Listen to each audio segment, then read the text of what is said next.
Hello, this is Catherine from Accelerated Reader reading books for you. Today I will be reading Chapter 1 from Jimmy Fletcher and the World Beyond by Rowena Redcliff. Before I begin reading, I would like to give a big thanks to the author for allowing me to read the first chapter of this book on my channel. In the description below, I've included links where you may find and purchase this book. Don't forget to like and subscribe. Always try to live your dreams, but never forget what you already have. This book would not have been possible without the help of several people. Thank you, Ma, for reading it and supporting me along the way. Thank you, Sylvia, Pam, and Paul, for correcting all my mistakes. Chapter 1. Burfield Common. It was an ordinary summer afternoon, and Jimmy Fletcher was an ordinary boy. At least, he thought so. Jimmy was 11 years old and not very big, but not very small either. His hair was the color of oak, as Jimmy had noticed during one of his forays through the forest behind the place where they lived. His features were normal too, only his eyes were special, because they were unnaturally light blue. Except for this, Jimmy found himself to be totally normal. Most of his peers did not, though. They considered him to be weird, but Jimmy wasn't. What he saw when he spent time alone in the forest was perfectly real, even though nobody wanted to believe him. This was the reason Jimmy spent a lot of time on his own. His schoolmates did not want to be with the weirdo, as they liked to call him. His mom worked shifts at a cafe. That is why he had their elderly landlady, Mrs. Hubbard, to look after him. Mrs. Hubbard was rather big and had a lot of skin hanging around her body like old parchment. Jimmy sometimes expected to hear her skin rustle when she moved.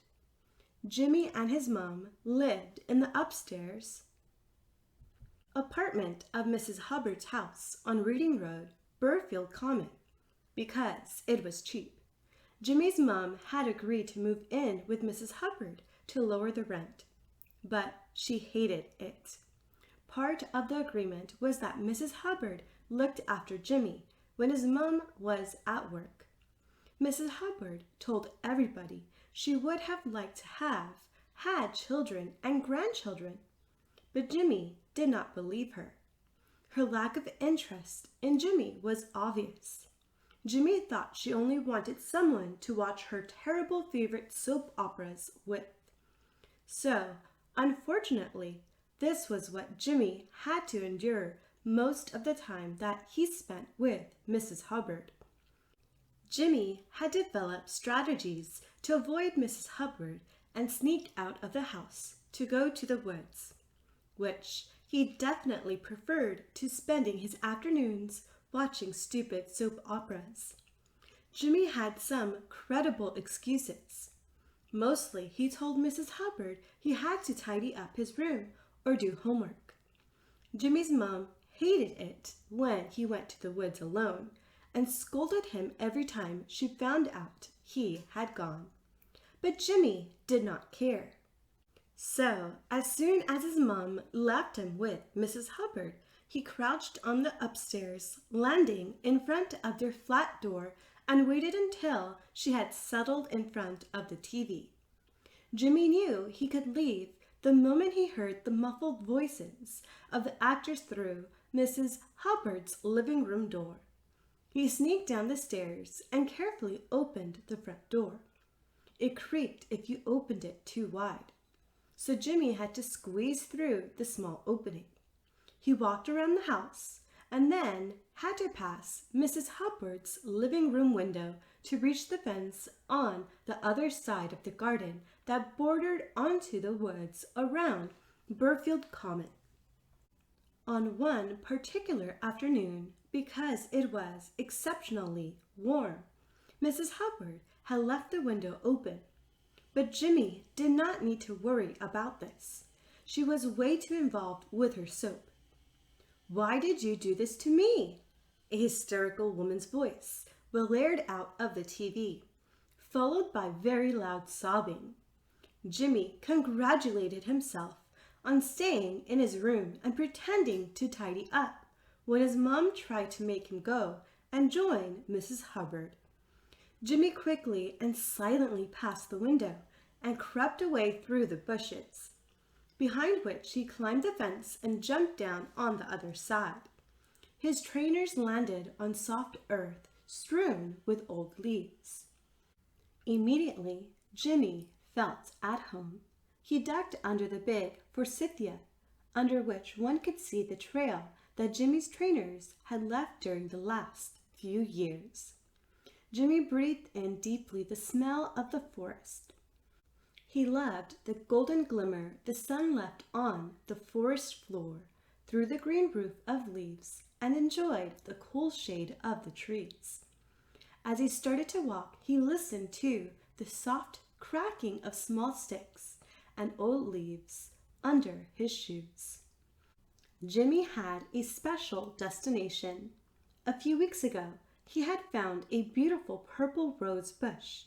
The blossom was bell-shaped and contained little yellow pistils. What kept Jimmy returning was not the bush, but what lived in there. If Jimmy sat next to it for a while, very quietly, they showed themselves. Tiny, beautiful fairies fluttering around the flowers of the rose, sometimes accompanied by bees and bumblebees. The fairies were nearly as big as Jimmy's hand and very fragile looking, but Jimmy had seen them chasing off some bees and knew better. He never tried to touch them. He just sat there, watching. Jimmy had never seen any creature as beautiful as these. Jimmy had seen a lot of enchanting creatures during the time he spent alone in the woods. A few months ago, he had discovered a stone that moved. He sat on it while watching a certain tree and suddenly realized that his seat slowly but steadily moved to the left. He jumped up in shock and realized it was not a stone at all. It looked like one, but it had legs, like a crab's, moved sideways and had round eyes that protruded from its body. Jimmy then returned for a few weeks to observe the stone and realized that there were lots of them in the forest, but most of them were much smaller. They scuttled over the forest floor like stony spiders. The first extraordinary creature Jimmy had found a few years ago was an old willow. Jimmy liked the tree because it reminded him of Grandmother Willow from the Disney film Pocahontas. Jimmy used to spend time beneath it, just lying and dreaming. One day, the tree blinked. Jimmy got the shock of his life and bolted back home. His mom shouted at him for going to the woods on his own and did not believe him at all. She refused point blank to come and take a look at Jimmy's Grandmother Willow.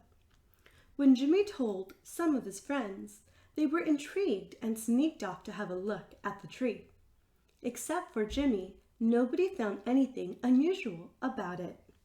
Nevertheless, in the beginning, his friends considered the idea of the willow with the face funny, but after time, the effect wore off. The older Jimmy got, the less understanding his friends had for his stories. And at some point, they just did not want to spend time with him anymore. Jimmy assumed that the parents of his friends were part of the problem.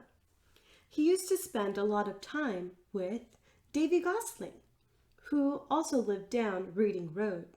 But after Davy's parents found out that Jimmy had persuaded their son to sneak off into the forest with him, they forbade him to play with Jimmy. Davy was a very popular child, so when he decided Jimmy was stupid, So did half of the children of Burfield Common. They all went to the only elementary school in Burfield Common, Burfield Junior School, which was why Jimmy did not find any friends there. The only child who wanted to spend time with him was Mike Baldwin. And the only reason for this was that nobody else liked Mike. Mike was very overweight and could not play catch or football with the other boys, and Mike could also be very rude. Jimmy did not like him either and preferred to be alone. He lived only for the time after school that he could spend on his own in the woods with its wonders. Jimmy was sure they were real and that he, for certain, was not crazy. He had felt the rock move. He had seen Grandmother Willow blink, and she did not only blink, she also was able to move at will, and she did not seem to like being climbed or touched. One day, Jimmy stole away to the forest and forgot the time. Suddenly, a thunderstorm arose while he lay under the willow. As the rain started to pound on the forest floor, he heard thunder rumbling, and he got scared. He got to his feet and wanted to run back home, but the willow pulled her branches towards the tree trunk, so he could not get out. Jimmy started to panic a little, but after some time he felt perfectly safe. The willow's branches shielded him from the rain and the sticks that swirled through the forest, carried by the storm. As the storm subsided, the willow opened a gap within her branches to let Jimmy home safely. Nevertheless, Jimmy got into a lot of trouble for being out in the storm. His mom had a fit and did not stop yelling at him for at least 20 minutes. But today the weather was perfect. It was a hot sunny day, and Jimmy sat on the dry leaves on the forest floor watching the fairies. One was exceptionally beautiful, with tiny long legs and a purple shimmering dress. Her wings glittered in all the colors of the rainbow. She seemed to notice Jimmy, and after some time even left the bush and flew around Jimmy's head. With every beating of her small wings, Jimmy felt a little brush of warm summer air stroke his face. Jimmy hoped that someday he would be able to communicate with all these creatures in some way. But until now, he had no idea how or even who to ask for help. Because no matter who he talked to, everybody tried to make him go and see a psychiatrist. It was one of the most disturbing experiences of Jimmy's life. When his school teacher sent him to the school's psychiatrist one day, Jimmy had painted a picture in school about his grandmother Willow. The teacher asked him why he painted a face on the tree. Jimmy told her about the willow.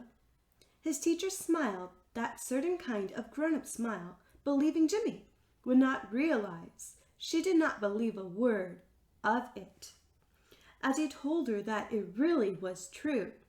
And he had also seen living stones and funny little leaf creatures. She got honestly angry and told him not to tell fibs. Soon enough, Jimmy was ordered to the psychiatrist with his mother. The psychiatrist was a stern-looking woman with spectacles hanging around her neck on a band. She put them on and stared at Jimmy. Then she asked him to paint something. This time, Jimmy was cleverer and just painted a tree without anything. But nevertheless, the psychiatrist started asking about all the things Jimmy had told his teacher. Jimmy did not lie. He believed that this woman might be able to understand him and explain why he could see things other people could not. At least she was a trained psychiatrist and should know stuff like that. But she did not. Not at all. Instead, after she was finished examining Jimmy, She made him wait while she talked to his mother, although she sat next to him. She told her that Jimmy's mental health seemed to be seriously affected by the fact that he grew up without a father, and he should go in therapy. Jimmy wondered whether the psychiatrist believed Jimmy could not hear her. He wanted to say, "I'm right next to you. Just tell me what you have got to say. And just for your information, I am not crazy." Luckily, Jimmy's mom considered Jimmy not crazy enough to send him to therapy either. Since then, Jimmy stopped talking to his mom or other people about the world he could see. Instead, he enjoyed it all by himself, assuming he was the only one in who could see beyond the natural world. When Jimmy came home one afternoon, his mom was still at work, and Mrs. Hubbard had fallen asleep in front of the TV, so Jimmy did not even have to creep past her. Based on how loud she was snoring, she would not have woken up even if Jimmy broke down the front door. Jimmy opened the door quietly and went upstairs to his room. He lay on his bed imagining how much fun he could have if he had friends who did not consider him a nutter. Instead, he was left alone in his room, waiting for his mom to return. How boring! Finally, the front door creaked, and Jimmy heard his mom's footsteps on the stairs. She stomped up, opening the door to the flat noisily. Usually this meant she had had a bad day at the cafe and was in a temper. Sure enough, she tore open the door to Jimmy's room and snapped at him. "Get up, now! We have to go grocery shopping. I need your help because we need to get Mrs. Hubbard's stuff too. I'm not carrying it on my own." Amelia Fletcher, Jimmy's mom, used to be a beautiful woman. Jimmy knew this because of old photos he had seen of her. She had long blonde hair that used to hang shiny down her back, and her features used to be delicate with high cheekbones. But that was not how Jimmy knew her. Since he was born, his mom had worked in Mr.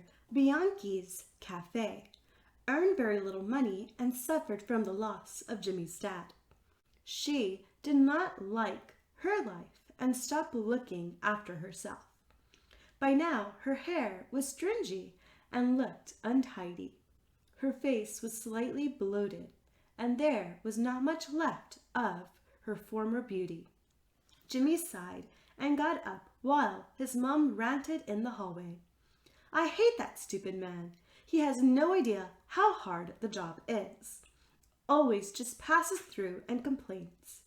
I like to see him serving rude people and wiping the floor."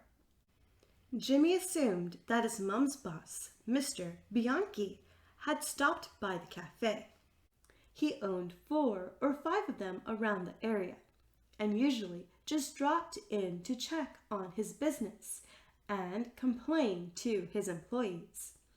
Jimmy's mom hated him and normally only narrowly avoided a row with him.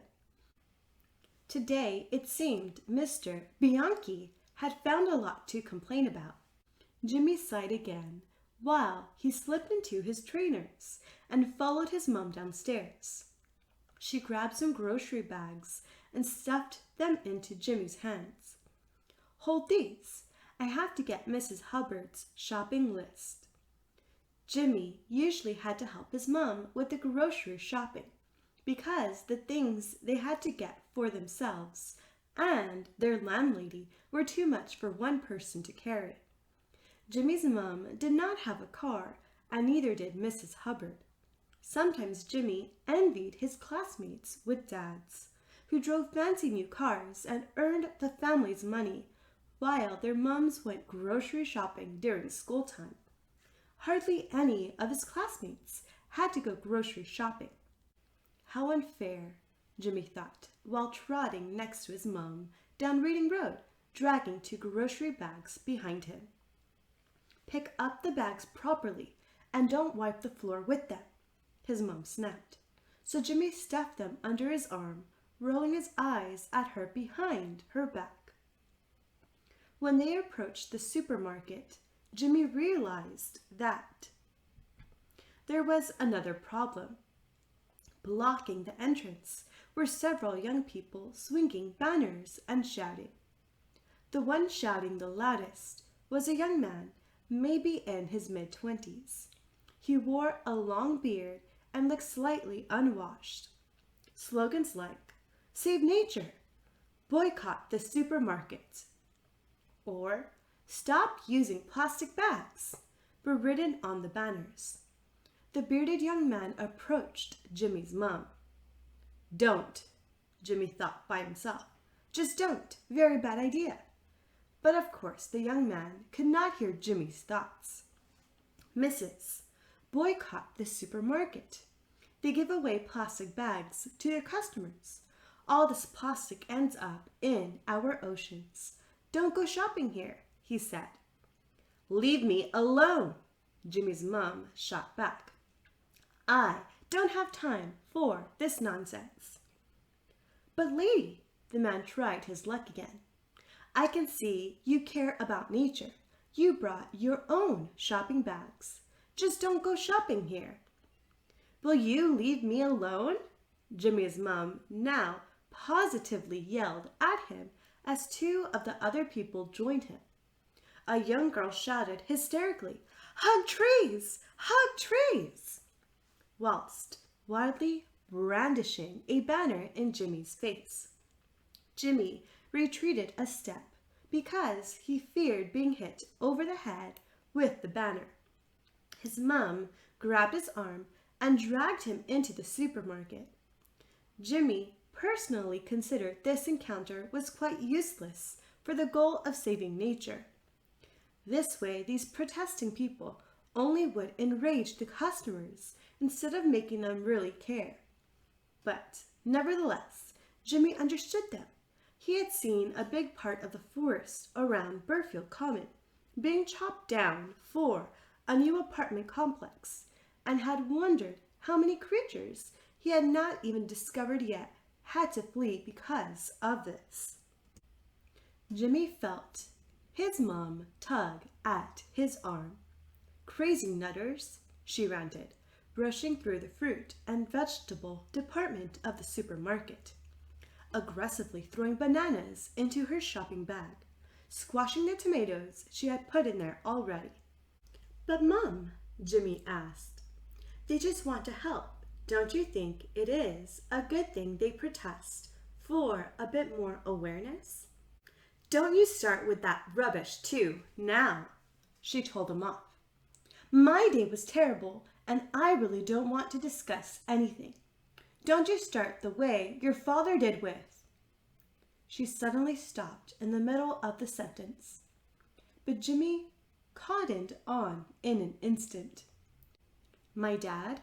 What about my dad?" he quickly asked. Jimmy was astounded. His mom never ever spoke about Jimmy's father. Jimmy did not know who he was or where he came from. He had never talked to him or even seen a picture. The only thing they had that he knew that had belonged to his father was an amulet he had once found in his mother's jewelry case, and he guessed that he inherited his light blue eyes and his brown hair from his dad, because his mom had neither. "Never you mind," his mom ended the discussion. "I always knew it was a mistake," she mumbled. "But," Jimmy started, but his mom had had enough. "Stop it now! Just be quiet!" she yelled at him, and Jimmy gave up. If she was in this state, which happened a lot, there was no sense in asking. Instead, Jimmy grabbed Mrs. Hubbard's shopping list and started piling a lot of ice cream and sweets into his shopping bag. Mrs. Hubbard does not live a very healthy life, Jimmy thought to himself, as he turned back to the fruit counter to pick up some strawberries, he saw the bearded young protester storm into the supermarket. "Hug trees! Hug trees!" he shouted, while a policeman tried to pull him back outside. Jimmy felt pity for this guy, although he behaved like a total lunatic. But at least he was trying to change something. His thoughts must have shown on his face, because suddenly a friendly male voice next to him said, "I don't think you need to worry about him. They'll hold him at the police station for a while and then let him go." Jimmy looked up and into a man's face, and very bright, somehow familiar, light blue eyes. He might have been around 60 years old, had short white hair, a white mustache, and a very friendly smile. "But," Jimmy said, "don't you think what they do is kind of right? We need to look after nature, don't we?" "Oh yes, Jimmy, we do," the man said thoughtfully. "But the question is always, how?" He smiled again, bent down, and told Jimmy with a mischievous grin, "You know, trees mostly hate being hugged. This young man really isn't doing them any favors with this suggestion." And he went away, leaving Jimmy behind completely puzzled. How had this stranger known his name? And how could he know that trees did not like to be hugged? Jimmy thought of his grandmother Willow, who did not like being touched either. "Maybe I'm not the only one after all," Jimmy thought with a rush of excitement. Thank you for listening. Don't forget to like and subscribe. In the description below, I've included links where you may find and purchase this book.